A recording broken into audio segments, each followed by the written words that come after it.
Group के माननीय सदस्यों का, ब्लॉक के और पंचायतों के सभी सदस्यों का मैं स्वागत करता हूं। कोरोना संक्रमण दुनिया भर में फिर बढ़ रहा है और विशेषकर अफ्रीका में जो एक नया वेरिएंट मिला है ओमिक्रॉन, उसके बारे में कई तरह के समाचार आपकी जानकारी में भी है। पिछले दिनों विशेषकर भोपाल, इंदौर और जबलपुर में लगातार पॉजिटिव केसेस आ रहे हैं और नवंबर में अगर हम देखें तो पिछले 15 दिनों में उनकी संख्या में बढ़ोतरी हुई है। और चिंता की बात यह है कि भोपाल और इंदौर में, जबलपुर तीसरे स्थान पे है।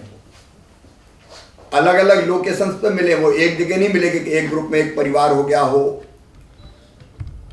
या कहीं एक संस्थान के लोग हो, वो अलग अलग स्थानों के हैं। टेस्ट हम लगातार कर रहे हैं लेकिन वो उनकी संख्या 50-55 हजार के आसपास है। मैंने बढ़ाने के निर्देश दिए, लेकिन स्थिति कोई संकट आ गया ये मैं नहीं कह रहा, लेकिन जितने भी लक्षण दिखाई दे रहे हैं वो बढ़ते हुए संकट या आने वाले संकट की आहट के प्रतीक हैं। और इसलिए जरूरी है कि हम प्राण से पूरी सावधानी रखें। उस संबंध में मैं आपसे चर्चा करूंगा, लेकिन उसके पहले जो आज की परिस्थिति है मध्य प्रदेश की कोरोना की और विश्व का परिदृश्य और जिस तरह की आशंकाएं हैं, ओमिक्रॉन जो बढ़ रहा है यूरोप में, अफ्रीका में, उसके बारे में भी माननीय क्राइसिस मैनेजमेंट कमेटीज के सदस्यों को जानकारी होनी आवश्यक है। सारे प्रशासनिक अधिकारी मौजूद हैं, क्राइसिस मैनेजमेंट कमेटी के माननीय सदस्यगण हैं और जो यहां मौजूद ना हो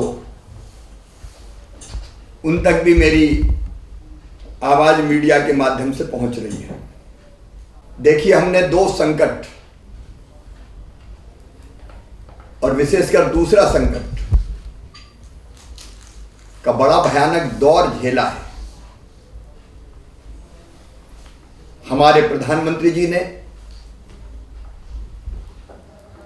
हर संकट में देश का नेतृत्व किया है और समय रहते ही हमारे प्रधानमंत्री जी ने हमको सारी सावधानियां रखने का हम लोगों को भी निर्देश दिया है और सीधे जनता के बीच भी उन्होंने क्या क्या सावधानी रखनी चाहिए ये मैसेज किया है। अब ये सही समय है कि हम आज ही चेत जाएं। आप सब जिम्मेदार लोग हैं, जनता का नेतृत्व करते हैं। अगर आज हमने सावधानी नहीं रखी तो परिस्थितियां फिर बहुत संकटपूर्ण हो जाएगी। मेरे मित्रों, मैं किसी भी कीमत पर नहीं चाहता कि फिर से लॉकडाउन जैसी परिस्थितियां बने, काम धंधे उजड़ जाए और जिंदगी बहुत कठिन दौर से गुजरे। और इसलिए उपाय है हमारे पास। हम आज से ही सावधान हो जाएं। मैं चिंतित हूं, मैं सच आपको बता रहा हूं। कल मैंने भोपाल के साथ बैठक की, क्योंकि अलग अलग लोकेशंस पे अभी मिल रहे हैं वो ओमिक्रॉन नहीं है। अगर वो 5 गुना ज्यादा तेजी से फैलने वाला वेरिएंट हुआ, उसमें बार बार परिवर्तन 50 के आसपास हो चुके हैं। तो आप कल्पना कर सकते हैं कि हम तमाम व्यवस्थाएं करने के बावजूद भी अगर संक्रमण तेजी से फैला तो हम क्या करेंगे। मैं कोई असहाय नहीं हूं। सारी सावधानियां और व्यवस्थाएं करने के मैंने निर्देश दिए हैं। और आज आपसे भी कह रहा हूं, संबंधित अधिकारीगण, जनप्रतिनिधिगण अस्पताल जाएंगे, देखेंगे वह व्यवस्थाएं, सारी सावधानी रखनी है। अस्पताल के बेड, ऑक्सीजन की लाइन, कंसंट्रेटर, दवाइयों की व्यवस्था। आज ऑक्सीजन प्लांट को भी चला के देखना है। और इसलिए मैंने आज निर्देश दिया है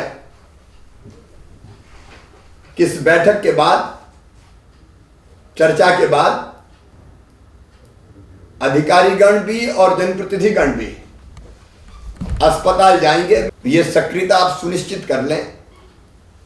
और कुछ चीजें मैं फिर आपसे आग्रह कर रहा हूं जो करना बहुत जरूरी है, क्योंकि अस्पताल के बिस्तरों की जरूरत नहीं पड़नी चाहिए। हमारी भरसक कोशिश ये रहेगी।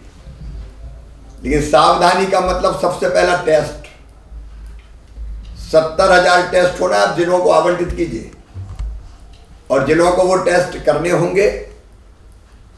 और मैं क्राइसिस मैनेजमेंट ग्रुप के सदस्यों से अपील करता हूं कि टेस्ट करवाने के लिए लोगों को प्रेरित करें। मैं स्वयं हर सप्ताह टेस्ट करवाता हूं। इसमें क्या दिक्कत है, क्योंकि टेस्ट से ही तो तत्काल पता चलेगा। और टेस्ट के बाद जो प्रक्रिया है, अगर पॉजिटिव आ रहा है तो अभी संख्या बहुत कम है। होम आइसोलेशन अगर पुख्ता हो सकता है तो ही होम आइसोलेशन की बात करें। घर में कमरे ही नहीं है अलग रहने के लिए और कहो होम आइसोलेट कर दिया, तो ये बिल्कुल नहीं होगा। फिर अस्पताल ले जाए, नहीं तो पूरे घर को संक्रमित कर देंगे। और जो घर जहां पॉजिटिव आ जाए वो पूरी तरह से कंटेन कर दिया जाए, उसको अलग थलग करना, वहां चिपका दो। इसमें कोई शर्म की बात नहीं है। आसपास के लोगों को सावधान कर दो कि यहां कोरोना का पॉजिटिव केस मिला है, पेशेंट मिला है। लेकिन संक्रमण ना फैले, इसके लिए सबसे जरूरी चीज है जो बहुत आसानी से की जा सकती है, वो है मास्क लगाना। मैं आप सबसे भी प्रार्थना करता हूं, विशेषकर हमारे मंत्रीगण बैठे, जनप्रतिनिधिगण बैठे, कि आप मास्क लगाएंगे तो लोग आपको देख के लगाएंगे। और हम ही नहीं लगाएंगे तो हम बाकियों को क्या सिखाएंगे। और इसलिए हम अपील भी करें। मैं भी मास्क लगवाने निकलूंगा लोगों से, आप भी जहां जाएं मास्क साथ रखें और लोगों को लगाने का आग्रह करें।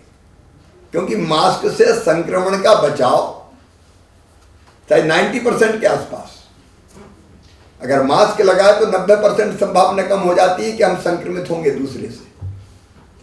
इसलिए मास्क के फायदे ही फायदे हैं। इसलिए टेस्ट करवाना, मास्क लगवाना, टेस्ट के बाद घर में अगर जगह उपयुक्त पाई जाती तो ही घर में रहेगा, नहीं अस्पताल में ले जाना। और कंटेनमेंट एरिया नहीं बनाना, कंटेनमेंट घर को बना दो बस। ये इस घर के आसपास भी यार दिक्कत है। मैं जनप्रतिनिधि मित्रों को भी अपील करना चाहता हूं, आपको दस्तक देना है प्रेरित करने के लिए। एक, मास्क के लिए सड़कों पर उतरे, दूसरे टीके के लिए सड़क पर उतरे। आज महाअभियान है, आगे भी महाअभियान के कदम हम डेट्स हम अभी तय करेंगे। लेकिन मित्रों, ये स्थापित तथ्य है कि अगर आपने दोनों डोज लगवाए हैं तो संक्रमण से लड़ने की क्षमता शरीर में पैदा होती है। संक्रमण होगा भी तो उतना गंभीर नहीं होगा। मतलब टीका लगाना लोगों की जिंदगी बचाने का काम है। मेरे लिए सेकंड डोज से बड़ा कोई काम नहीं है आज की तारीख में। और इसलिए उसको पूरा किसी भी हालत में कीजिए। मैं भी करूंगा, आप भी करें, बाकी सब कामों में से टाइम निकाल के। बाकी सारी व्यवस्थाएं करने में हम कोई कसर नहीं छोड़ेंगे। देखिए, हम किसी चीज पर भी प्रतिबंध नहीं लगा रहे, केवल बच्चों के स्कूल जाने पे हमने 50% संख्या की है, क्योंकि उनको वैक्सीन नहीं लगी है और कुछ जगह बच्चे संक्रमित हुए हैं, इसलिए वो 50% मतलब दूरी बना के स्कूल जाएंगे।